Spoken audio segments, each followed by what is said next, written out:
Tudo posso naquele que me fortalece. Este versículo está contido no considerado livro mais alegre da Bíblia, que curiosamente foi escrito em uma prisão. O autor e prisioneiro se chamava Paulo, o homem que perseguia os profetas e tornou-se um. E é isso que veremos hoje, a história do apóstolo Paulo. Você já velejou? Sim. Imagine-se olhando para o vasto mar diante de você. Você se abaixa, põe a mão na água e traz um pouco de água até você. Imediatamente a água começa a escorrer pelos dedos até a mão estar vazia. Essa água é a vida do homem. Do nascimento à morte, ela está sempre escorrendo por nossas mãos, até se ir, junto com tudo a que você tem apreço neste mundo.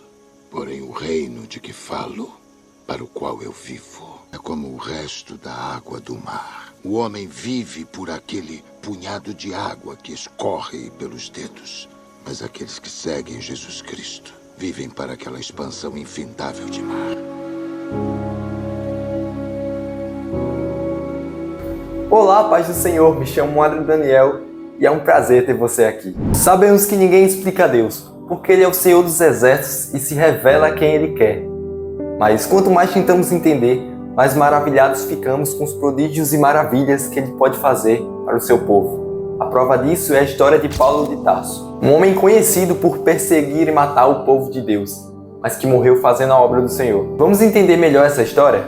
Antes de sua conversão ao cristianismo, Paulo era conhecido como Saulo e era um fariseu zeloso, um grupo religioso judeu conhecido por sua estrita adesão à lei judaica. Saulo nasceu na Síria por volta do ano 5 depois de Cristo. E ele era um cidadão romano. Ele foi educado em Jerusalém sob a tutela do famoso Rabino Gamaliel. Ele se tornou um estudante proeminente da lei judaica e era altamente respeitado pelos fariseus. Como fariseu, Saulo era defensor fervoroso da lei judaica e viu os cristãos como uma ameaça à tradição. Ele participou da perseguição aos cristãos em Jerusalém e inclusive aprovou a morte por apedrejamento de Estevão.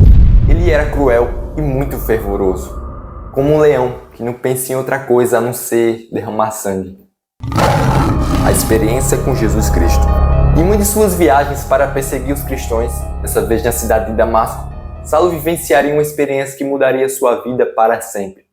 Experiência essa que ninguém sequer podia imaginar. E Saulo, respirando ainda ameaças e mortes contra os discípulos do Senhor, dirigiu-se ao sumo sacerdote e pediu-lhe cartas para Damasco, para as sinagogas, a fim de que se encontrasse algum daquela seita, quer homens, quer mulheres, os conduzisse presos a Jerusalém. Indo no caminho, aconteceu que, chegando perto de Damasco, subitamente o cercou um resplendor de luz do céu, e caindo em terra, ouviu uma voz que dizia: Saulo, Saulo, por que me persegues?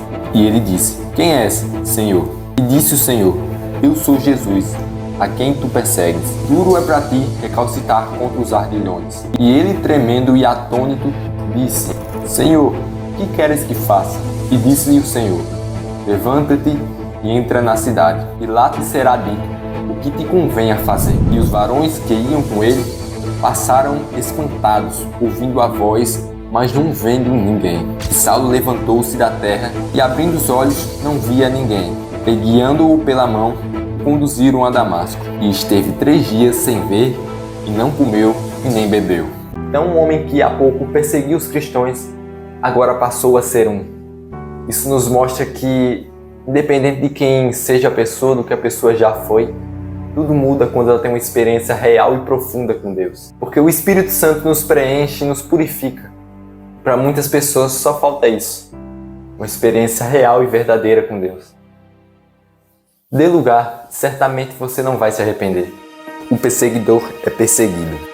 E logo nas sinagogas pregava Jesus, que este era o Filho de Deus. E todos os que ouviam estavam atônitos e diziam: Não é este o que em Jerusalém perseguia os que invocavam esse nome?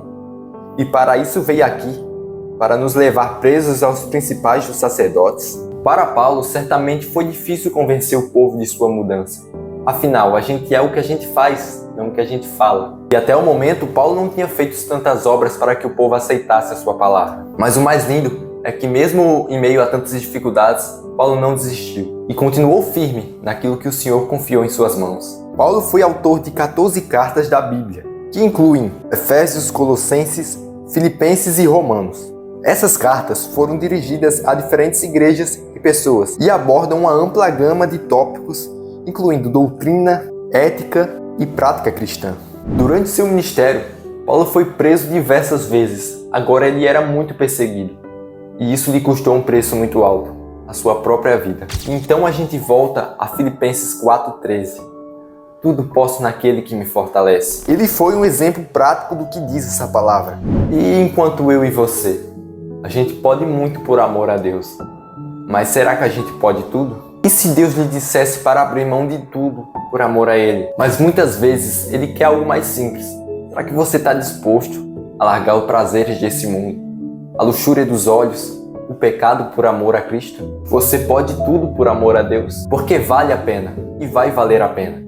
A glória dos céus não há onde se comparar, e o amor de Deus é divino, está sempre disposto a lhe chamar de filho e lhe acolher. Muito obrigado por me ouvir até aqui. Fica com Deus. Abraço.